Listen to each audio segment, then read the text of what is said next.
औज़ुबिल्लाहि मिनश्शैतानिर्रजीम बिस्मिल्लाहिर्रहमानिर्रहीम।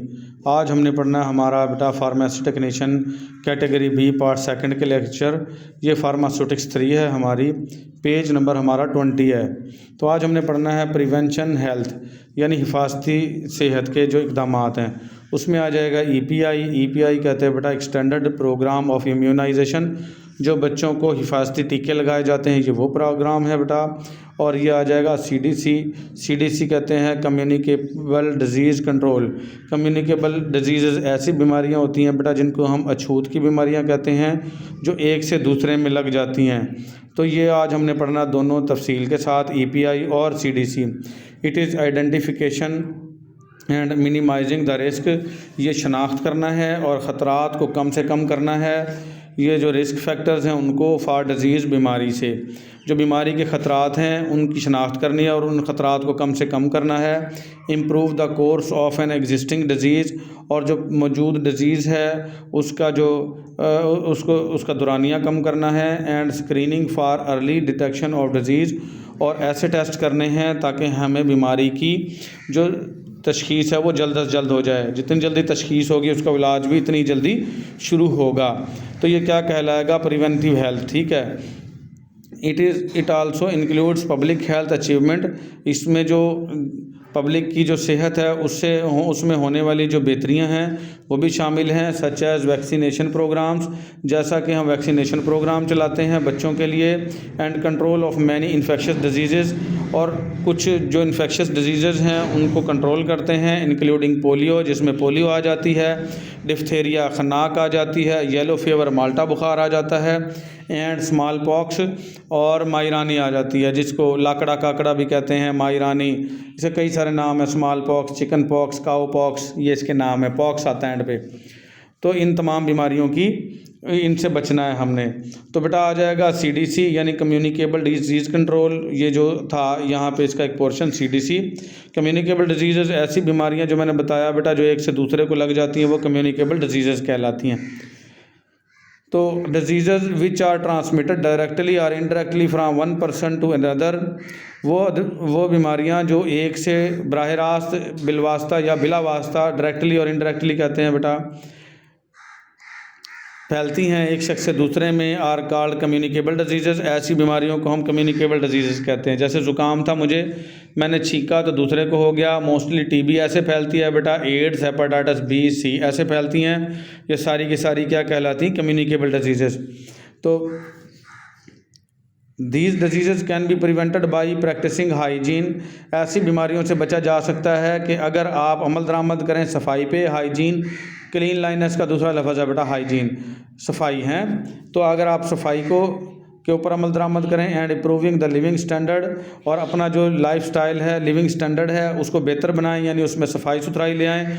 कुछ लोग झोंपड़ियों में रहते हैं और कुछ लोग ऐसे गुर्बत के मारे हैं बेचारे कि उनके घरों में सफाई नहीं होती, तो उनका लाइफ स्टाइल जो लिविंग स्टैंडर्ड है वो बेहतर नहीं है। तो अपना अगर लिविंग स्टैंडर्ड बेहतर करेंगे तो बीमारियों से बच सकते हैं। ऑफ जनरल पब्लिक, आम पब्लिक सफाई का ख्याल रखे और अपने रहने के अंदाज बेहतर करे तो ऐसी कम्युनिकेबल डिजीज़ से बचा जा सकता है।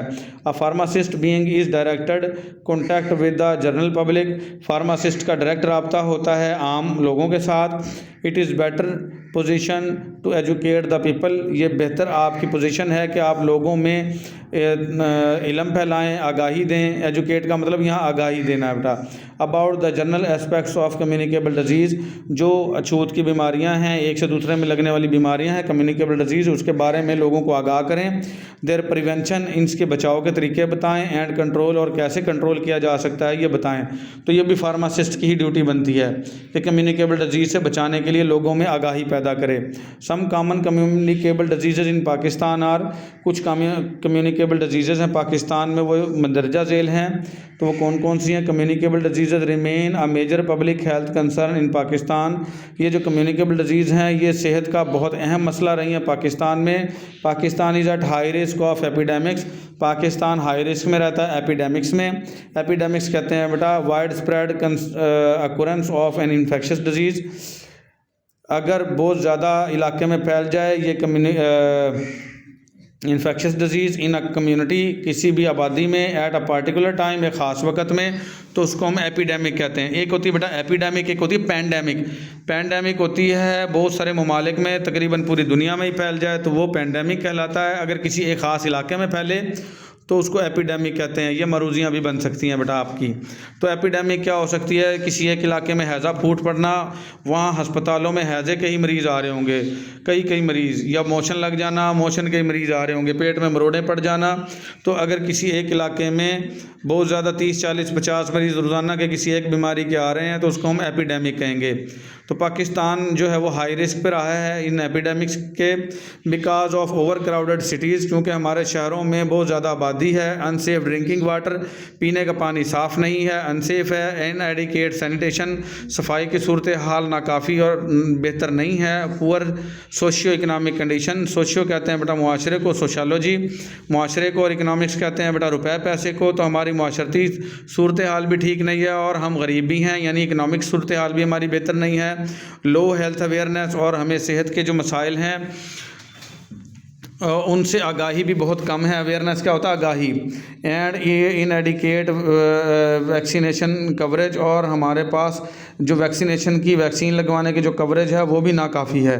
तो ये सारी वजूहात हैं कम्युनिकेबल डिजीज़ के फैलने की। Some common communicable disease are, कुछ कॉमन जो हैं कम्युनिकेबल डिजीज़ उनमें शामिल है बेटा चिकन पॉक्स जिसको मैंने बताया, smallpox, chickenpox, cowpox, माई रानी, लाकड़ा काकड़ा, ये सारी, ये देखें इस बच्ची को निकली हुई है, ये जो पिक्चर बनी हुई है, तो ये चिकन पॉक्स है। ये एक से दूसरे बच्चे को फैल जाती है कभी किसी दौर में। ये जैसे कोरोना वायरस आया था पूरी दुनिया में फैला था, तो इसी तरीके से ये चिकन पॉक्स भी पूरी दुनिया में एक बार फैली थी और इतनी ख़तरनाक थी कि इसने गांव के गांव लोगों के खाली कर दिए थे और बहुत सारे लोग इससे मौत का शिकार हो गए थे। तो अब तो इसकी वैक्सीनेशन आ गई है। फिर आ जाएगा इन्फ्लुएंजा, ज़ुकाम आ गया बेटा, ट्यूबरकुलोसिस, टीबी आ गई, hepatitis A B C D E F तक होते हैं। तो हेपाटाइटिस आ गया, मीज़ल्स, खसरा आ गया, एड्स आ गई। एड्स आपको सबको ही पता है। तो ये सारी की सारी जो बीमारियां हैं, यहाँ 6 का जिक्र किया गया है, ये सारी की सारी कम्युनिकेबल डिजीज़ हैं जो एक से दूसरे में फैल जाती हैं। Mode of transmission of communicable disease किस तरीके से एक से दूसरे में एंट्री मारती हैं, कैसे जाती हैं? There are many ways in which a communicable disease may be transmitted, कई सारे तरीके हैं जिसमें कम्युनिकेबल डिजीज़ जो है वो ट्रांसमिट होती है, आगे सफ़र करती है। Communicable disease may be transmitted by direct और इनडायरेक्ट मेथड।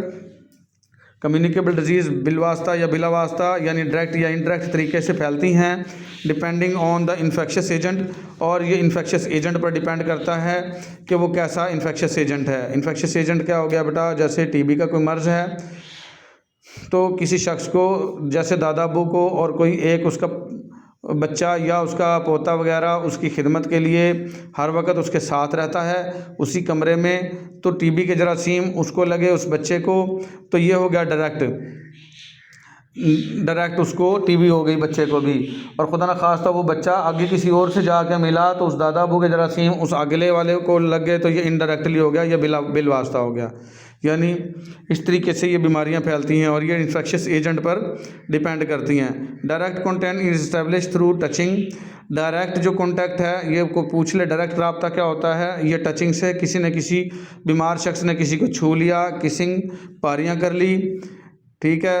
स्पीकिंग, बात करने से भी कुछ ड्रॉपलेट्स मुंह के ज़रिए, सांस के ज़रिए आगे फैलते हैं। जैसे कोरोना के बीमारी में कहते थे कि कम से कम 6 फुट का फासला रखें एक दूसरे से, तो स्पीकिंग से भी फैलती है, हैंड शेक, हाथ मिलाने से भी फैलती है।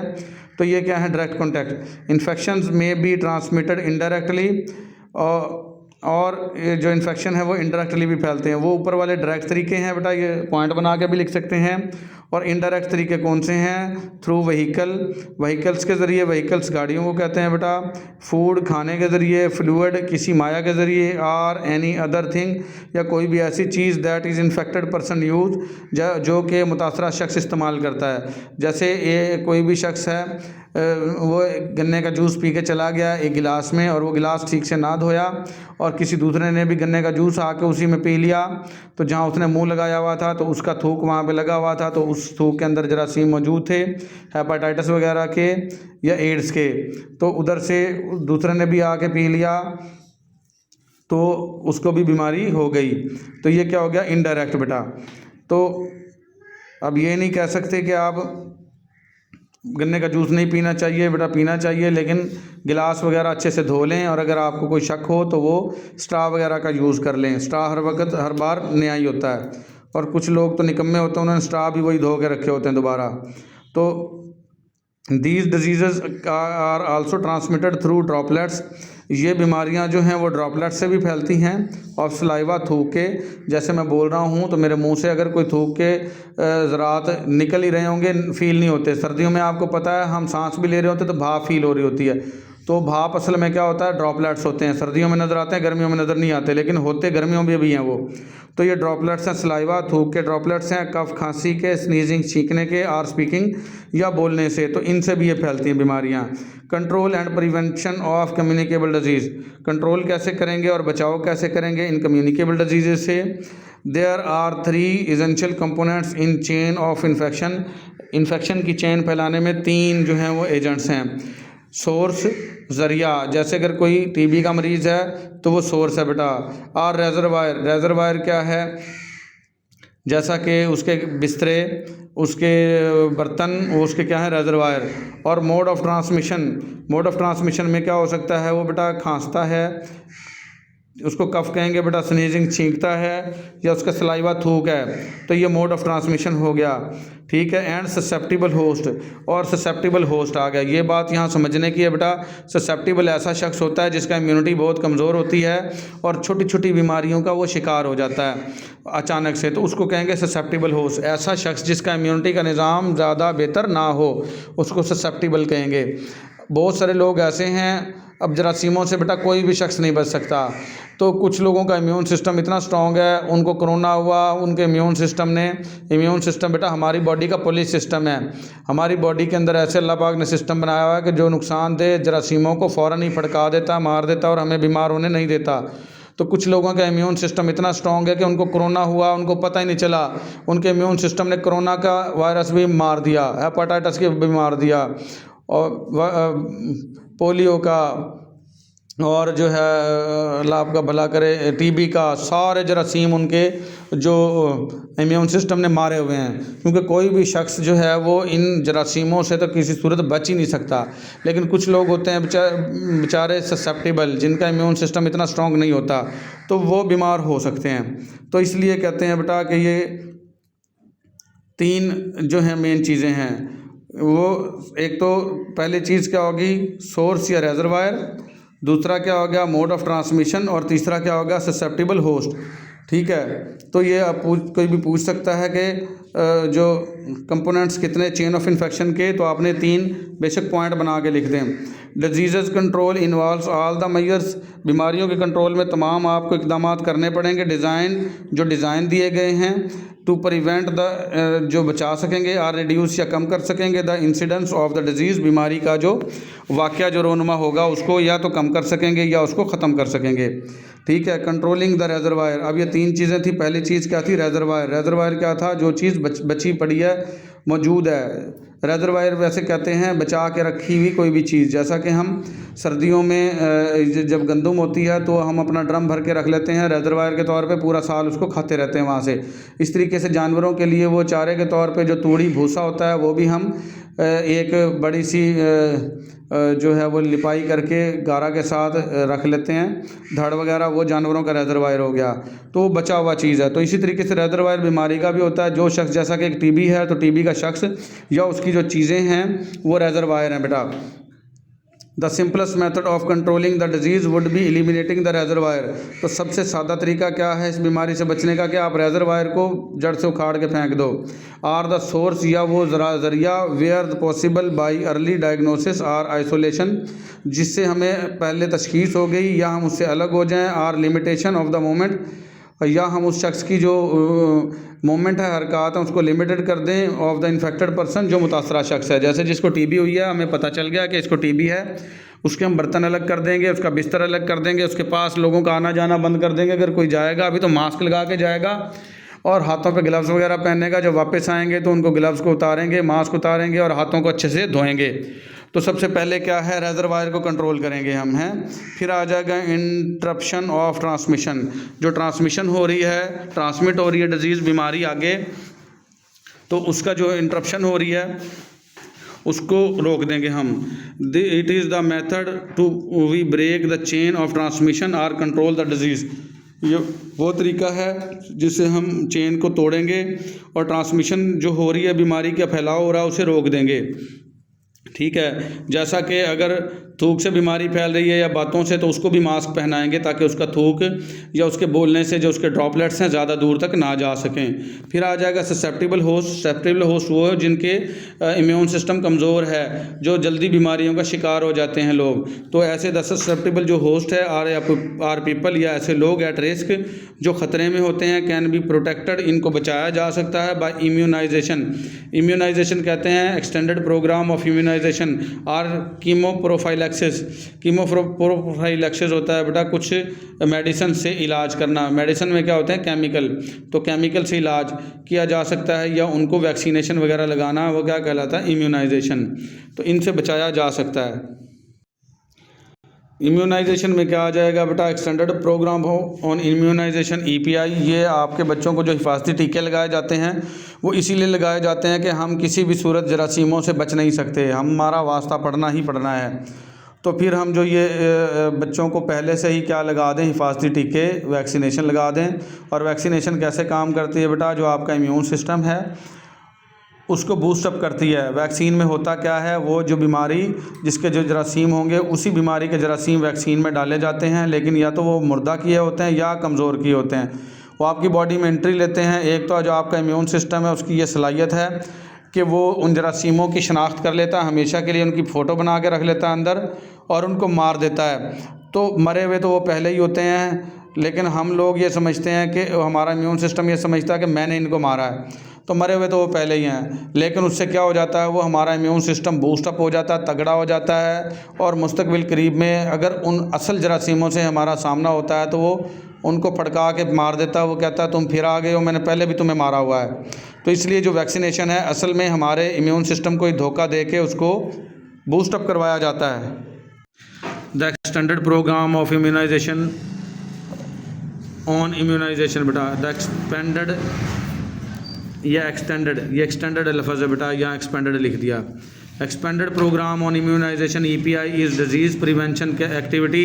ये बीमारियों से बचाव का एक काम या तरीक़ाकार है। एमिंग, जिसका मकसद है एट रिड्यूसिंग इलनेस, ताकि बीमारी को कम से कम किया जाए, डिसेबिलिटी, माजूरी को कम से कम किया जाए, एंड मोर्टेलिटी, और मौत को कम से कम किया जाए।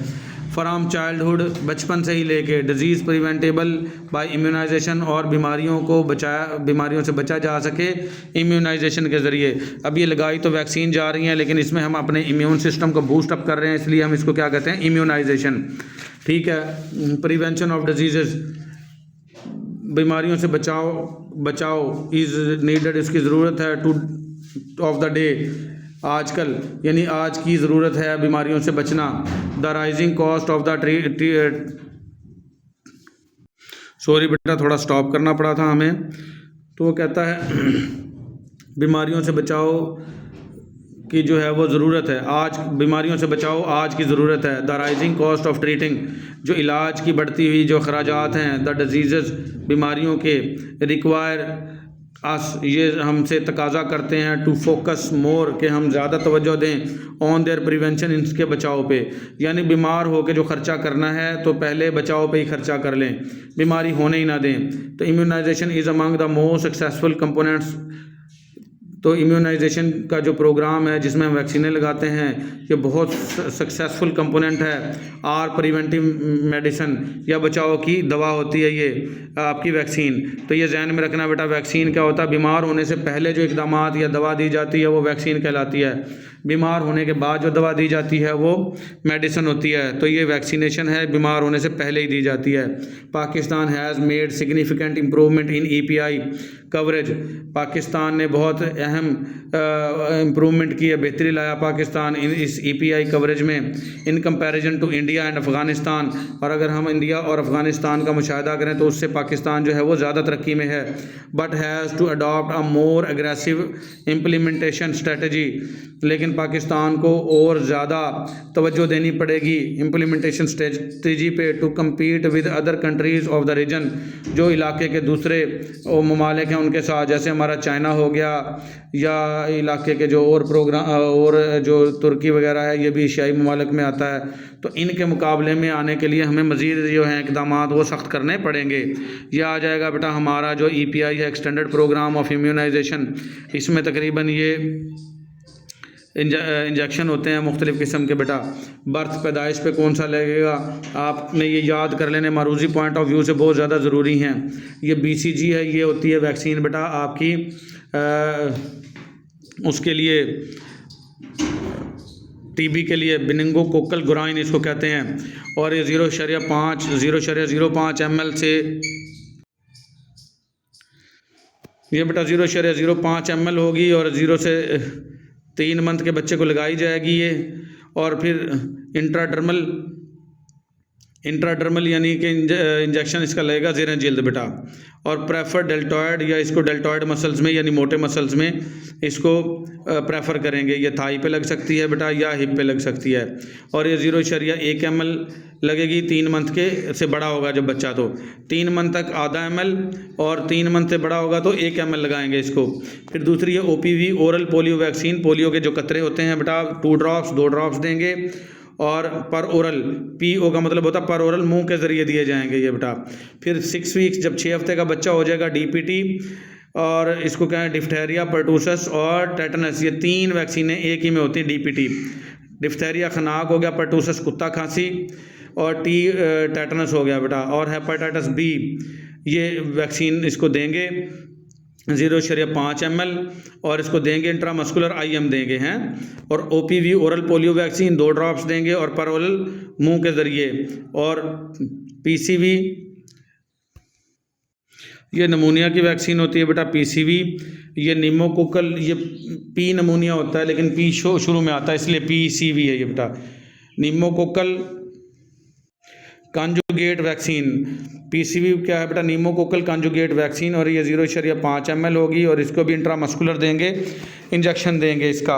फिर 10 हफ्ते में क्या देंगे DPT दोबारा, यानी डिफ्थेरिया, पर्टूसस और टेटनस, ये कुत्ता खांसी वाली, टेटनस वाली और खनाक वाली। फिर दोबारा देंगे बेटा 0.5 ml और IM देंगे इसका इंजेक्शन। और ओरल पोलियो वैक्सीन इसके 2 ड्राफ्ट डलवाएंगे पर ओरल मुँह के ज़रिए। और वही PCV जो आपकी वैक्सीन है जो कि नमूनिया के लिए वैक्सीन है बेटा, वो भी देंगे इसको, वही 0.5 ml IM देंगे।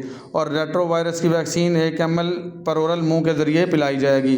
14 हफ्ते का जब बच्चा हो जाएगा वही सेम वैक्सीन आ जाएंगी सारी की सारी, 10 वीक वाली भी और 14 हफ्ते वाली सेम है वही बेटा, DPT, OPV, PCV और रेट्रो वायरस।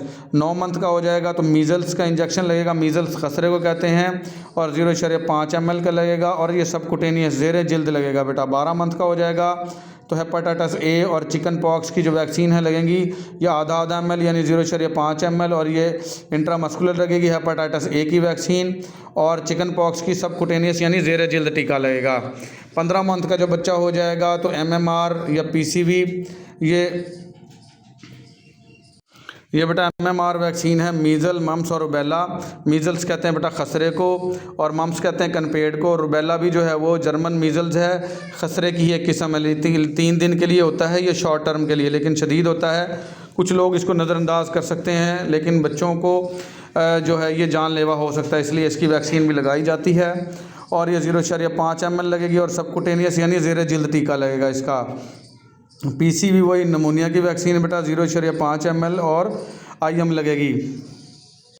जो अच्छे बच्चे हैं बेटा इनको यही चीज़ें याद होनी चाहिए, एग्जामिनेशन पॉइंट ऑफ व्यू से बहुत इंपॉर्टेंट है। पूछ सकते हैं 15 मंथ में कौन सी वैक्सीन लगेगी, 18 में कौन सी लगेगी, 6 वीक में कौन सी लगेगी। फिर 18 मंथ का अगर बच्चा हो जाएगा तो वही तो बेटा ये DTaP भी वही डिफ्थेरिया, टेटनस और पर्टूसस है। वही डिफ्थेरिया, खन्नाक, टेटनस बेटा, तशन्नुज, और परटूसस कुत्ता खांसी या वोपिंग कफ कहते हैं इंग्लिश में, और HIV हेपेटाइटिस बी की वैक्सीन वही 0.5 ml देंगे इसको, और हम IM देंगे। और उसके बाद आ जाएगा OPV, वही ओरल पोलियो वैक्सीन 2 ड्रॉप्स पर ओरल मुँह के ज़रिए। हेपेटाइटिस A की वैक्सीन 0.5 ml और IM इंट्रामस्कुलर इंजेक्शन देंगे इसका। ये मैं बड़ी तफसील से पढ़ा रहा हूँ बेटा, सारे बच्चों ने ये लिख लेनी है चीज़ें, इसके अंदर से मरूजियाँ बने तो अच्छे से आपको आनी चाहिए। फिर आ जाएगा अगर 2 साल से बड़ा बच्चा हो जाएगा तो इसको टाइफाइड की वैक्सीन लगेगी और 0.5 ml होगी और इंट्रामस्कुलर लगेगी।